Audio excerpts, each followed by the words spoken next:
नारायणसमारम्भां शङ्कराचार्यमध्यमाम् अस्मदाचार्यपर्यन्तां वन्दे गुरुपरम्पराम्। आज का विषय है पुरुषार्थ। पुरुषार्थ क्या है? पुरुषार्थ का तात्पर्य मनुष्य के लक्ष्य या उद्देश्य से है। पुरुषैर्थ्यते इति पुरुषार्थः, अर्थात पुरुष और अर्थ की युति से पुरुषार्थ बना है। पुरुषार्थ का तात्पर्य विवेकवान मनुष्य से है, अर्थात विवेकशील मनुष्यों के लक्ष्य की प्राप्ति ही पुरुषार्थ है। पुरुषार्थ पुरुष और स्त्री वाली वो पुरुष नहीं। पुरुषार्थ का मतलब वो मनुष्य के से संबंधित है। विवेकशील मनुष्य, वह स्त्री भी हो सकती है, वह पुरुष भी हो सकता है, वह नर भी हो सकता है, नारी भी हो सकती है। विवेकशील मनुष्य के लक्ष्य की प्राप्ति ही पुरुषार्थ है। अब पुरुषार्थ चार होते हैं: धर्म, अर्थ, काम और मोक्ष। धर्मार्थ काम मोक्षाणाम पुरुषार्थ चतुष्टयः। ये चार पुरुषार्थ हैं: धर्म, अर्थ, काम और मोक्ष। इन चारों में धर्म, अर्थ और काम, इन तीन पुरुषार्थों को प्राप्त करने के बाद मोक्ष की प्राप्ति सहज हो जाती है। जब ये तीन पुरुषार्थ जीवन में हो जाते हैं तो चौथा पुरुषार्थ मोक्ष की प्राप्ति सहज हो जाती है, सरल हो जाती है। आज हम पहला पुरुषार्थ धर्म के विषय में जानते हैं। धर्म क्या है? धारयति इति धर्मः। धर्म वह है जो धारण करने योग्य है, वही धर्म है। जिसे हम धारण कर सकते हैं, जो धारण करने योग्य है, वही धर्म है। अब प्रश्न यह है कि क्या धारण किया जाए? धारण तो करना है, लेकिन क्या धारण किया जाए? तो शास्त्र कहता है धृतिः क्षमा दमोस्तेयं शौचमिंद्रिय निग्रहः धीर विद्या सत्यमक्रोधो दशकम धर्म लक्षणम। शास्त्र कहता है कि ये 10 लक्षण हैं। कौन कौन से? धृतिः क्षमा दमोस्तेयम, धृति, क्षमा, दम, अस्तेय, शौचम इंद्रिय निग्रह, शौच और इंद्रिय निग्रह, धीर विद्या, धी विद्या, सत्यम क्रोधो, सत्य और अक्रोध, दशकम धर्म लक्षणम। ये 10 जो हैं यह धर्म के लक्षण हैं। जो इन 10 का पालन कर रहा है वो धर्म का पालन कर रहा है। इन 10 का पालन करना धर्म का पालन क्या है? अब धर्म की कसौटी क्या है? कहते हैं ना, कसौटी पे कसना। ये धर्म की कसौटी है कि जो अपने अनुकूल न हो वैसा व्यवहार, वैसा विचार जो अपने अनुकूल न हो, स्वयं के अनुकूल न हो, जो मुझे अच्छा नहीं लगता हो, वैसा व्यवहार दूसरे के साथ नहीं करना चाहिए। मतलब जो खुद के लिए सही लगता हो वही आप दूसरे के साथ व्यवहार करें। वैसा व्यवहार जो हमें अच्छा लगता है, जो मेरे साथ होना चाहिए, वही व्यवहार हम दूसरों के साथ करें। आत्मनः प्रतिकूलानि परेषां न समाचरेत्। इसलिए दूसरे के साथ वही व्यवहार करें जो स्वयं को अच्छा लगता है। धर्म ही है जिसने समाज को धारण किया हुआ है। समाज ने धर्म को धारण नहीं किया है, धर्म ही है जिसने समाज को धारण किया हुआ है। धर्म की आधारशिला पर ही पूरी मानवता टिकी है। धर्म की आधारशिला, नींव धर्म है, उसी पे यह पूरी मानवता टिकी हुई है। आदर्श जीवन जीने की कला और मार्ग बतलाता है, वही धर्म है। केवल पूजा पाठ कर्मकांड ही धर्म नहीं है। धर्म मानव जीवन को एक दिशा देता है। धर्म क्या है? मानव जीवन को एक दिशा देता है। अब हम यह जानते हैं कि मानव धर्म के जो 10 लक्षण हैं उनकी व्याख्या क्या है। वो 10 लक्षण क्या है जो मैंने पहले बताया है। धैर्य। धैर्य क्या है?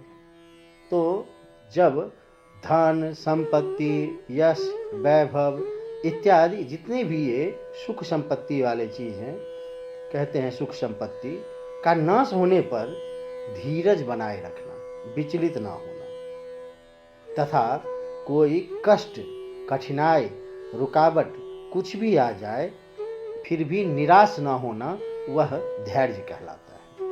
कहते हैं धैर्य रखना चाहिए। क्षमा, दूसरों के व्यवहार, दूसरों के दुर्व्यवहार और अपराध अगर कोई मेरे प्रति कर रहा है, उनको आक्रोशित होकर न देखते हुए बदले की भावना न रखना, यह क्षमा कहलाता है। माफ कर देना। कोई कुछ भी व्यवहार कर रहा है, मेरे साथ दुर्व्यवहार कर रहा हो, फिर भी उसे माफ कर देना, बदले की भावना न रखना, वह क्षमा कहलाता है। दम, दम मतलब वो दम कहते हैं ना, सामाजिक सांसारिक भाषा, दम है, तो दम है का मतलब वह ताकत से नहीं है, मन को मनमानी करने से रोकना। बुराइयों, कुसंगति में भी स्वयं को पवित्र बनाए रखना, कमल के समान। कमल कीचड़ में रहता है, लेकिन जब फूल उसका होता है, कमल का फूल जब, तो उसमें एक भी कीचड़ नहीं रहते हैं, वो ऊपर चला जाता है, दूर हो जाता है, बुराइयों से दूर हो जाता है, स्वयं को पवित्र बनाए रखता है, तो वो दम है। अस्तेय, किसी अन्य की वस्तु को, किसी दूसरे की वस्तु को पाने की चाह न रखना कि यह मेरा हो जाए। अन्याय से किसी के धन संपत्ति अधिकार का हरण न करना, किसी के धन संपत्ति अधिकार जो कुछ भी है उसका हरण न करना, चोरी न करना, यह अस्तेय है। पांचवा है शौच। शौच पवित्रता, आहार विहार में पूरी शुद्धता एवं पवित्रता का ध्यान रखना, बाहर से भीतर से स्वयं को शुद्ध रखना, वो शौच कहलाता है।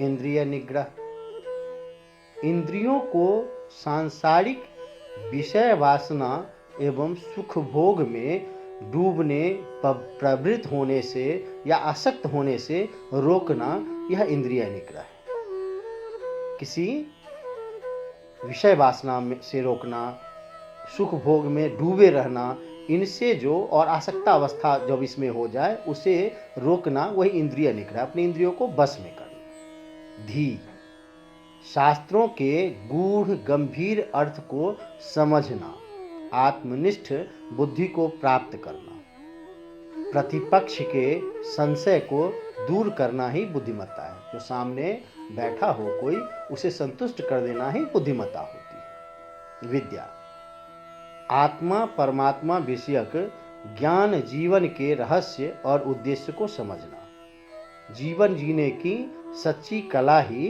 विद्या है। जीवन जीने की सच्ची कला ही विद्या है। सत्य, मन कर्म वचन से पूर्णतः सत्य का आचरण करना, सच बोलना, सत्य पे अडिग रहना। अक्रोध, दुर्व्यवहार एवं दुराचार के लिए किसी को माफ करने के बाद भी यदि उसका व्यवहार न बदले तब भी क्रोध ना करना।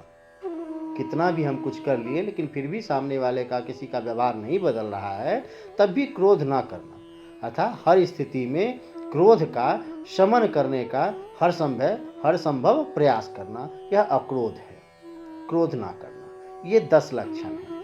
इन 10 लक्षणों का जो पालन कर रहा है वह धर्म का पूर्णतया पालन कर रहा है। महाभारत के शांति पर्व में कहा गया है, सर्वत्र विहितो धर्मः स्वज्ञः सत्यफलं तपः बहुद्वारस्य धर्मस्य नेहास्ति विफला क्रिया। अर्थात धर्म अदृश्य फल देने वाला होता है, वह दिखाई नहीं देता। जब हम धर्म में आचरण करते हैं तो चाहे उसका फल तत्काल ना दिखाई देता हो, तुरंत हमें उसका फल ना दिखाई देता हो, किंतु समय आने पर उसका प्रभाव सामने जरूर आता है, वह हमें फल अवश्य देता है। धर्म की कोई क्रिया विफल नहीं होती। आप धर्म के लिए कुछ भी करते हैं वो विफल नहीं जाता, उसका फल अवश्य मिलता है। धर्म का कोई भी अनुष्ठान व्यर्थ नहीं जाता है, इसलिए सदैव धर्म का आचरण करना चाहिए। यह महाभारत के शांति पर्व। धर्म उपासना पद्धति के इतर एक विराट और विलक्षण जीवन पद्धति है। यह दर्शन है, दिखावा नहीं है। धर्म दिखावे की चीज नहीं है। यह प्रदर्शन नहीं है, यह प्रयोग है, यह औषधि है, दवा का काम करती है। मनुष्य को सारी व्याधियों से, सारे रोगों से मुक्त कर सार्थक जीवन तक पहुंचाने की यह औषधि है। यह स्वयं द्वारा स्वयं की खोज है। यह ज्ञान और आचरण के द्वार खोलती है। हृदय की पवित्रता ही धर्म का वास्तविक स्वरूप है।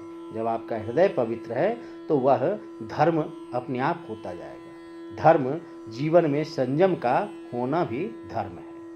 जीवन में अगर संयम है तो धर्म है। आज के जीवन में, इस युग में हम भगवान राम से विशेष स्नेह रखते हैं। क्यों? क्योंकि श्री राम को हम धर्म की जीवंत प्रतिमा मानते हैं। श्री राम स्वयं जीवंत प्रतिमा है धर्म की। श्री राम कभी धर्म को नहीं छोड़ते। धर्म को उन्होंने कभी नहीं छोड़ा। धर्म उनसे कभी अलग हुआ ही नहीं। श्री राम के अनुसार संसार में धर्म ही सर्वश्रेष्ठ है। इस संसार में धर्म ही सर्वश्रेष्ठ है। धर्म में ही सत्य की प्रतिष्ठा है। धर्म का पालन करने वालों को माता पिता, ब्राह्मण एवं गुरु के वचनों का पालन अवश्य करना चाहिए, इस श्री राम कहते हैं। वाल्मीकि रामायण में लिखा है, यस्मिनस्तु सर्वे स्वरसन्निष्ठा धर्मो यतः स्यात् तदुपक्रमेत द्रेष्यो भवत्यर्थ परो हि लोके कामात्मता खल्वपि न प्रशस्ता। अर्थात जिस कर्म में धर्म आदि पुरुषार्थ निहित नहीं है, वैसा कर्म जिसमें इस चारों में से जो पुरुषार्थ हैं, धर्मार्थ काम मोक्ष, कोई भी निहित नहीं है, उसे करना ही नहीं चाहिए। जिससे धर्म की सिद्धि हो वही कार्य करें। जो केवल धन कमाने के लिए कर्म करता है वह संसार में सबके द्वेष का पात्र बन जाता है। जो सिर्फ धन कमाने का प्रयास करता है संसार में सबके द्वेष का पात्र बन जाता है। अर्थात उससे उसके अपने ही ईर्ष्या करने लग जाते हैं। धर्म ईश्वर प्रदत्त होता है, किसी व्यक्ति विशेष द्वारा चलाया धर्म नहीं, वह मत और संप्रदाय होता है। धर्म तो वैदिक है, वैदिक धर्म है। धर्म ईश्वर प्रदत्त है। ईश्वरीय धर्म समग्र मानव जाति के लिए होते हैं। ईश्वरीय जो धर्म है वह समग्र मानव जाति के लिए होते हैं। जैसे सूर्य का प्रकाश किसी एक के लिए तो नहीं होता है, समग्र मानव जाति के लिए, पृथ्वी पे, इस धरा पे जितने लोग हैं सबके लिए। जल सबके लिए। प्रकृति प्रदत्त खाद्य पदार्थ जो भी हैं वो सब ईश्वरकृत और सबके लिए हैं, ईश्वर के द्वारा बनाया और सबके लिए। इसी प्रकार धर्म भी सबके लिए समान होता है।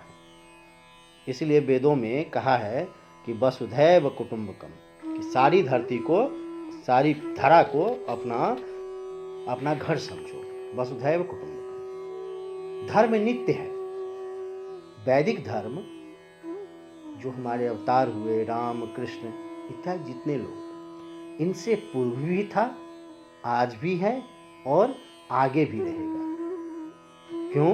क्योंकि वैदिक धर्म का कर्ता कोई भी नहीं है, कोई भी देहधारी नहीं है, क्योंकि यह नित्य है।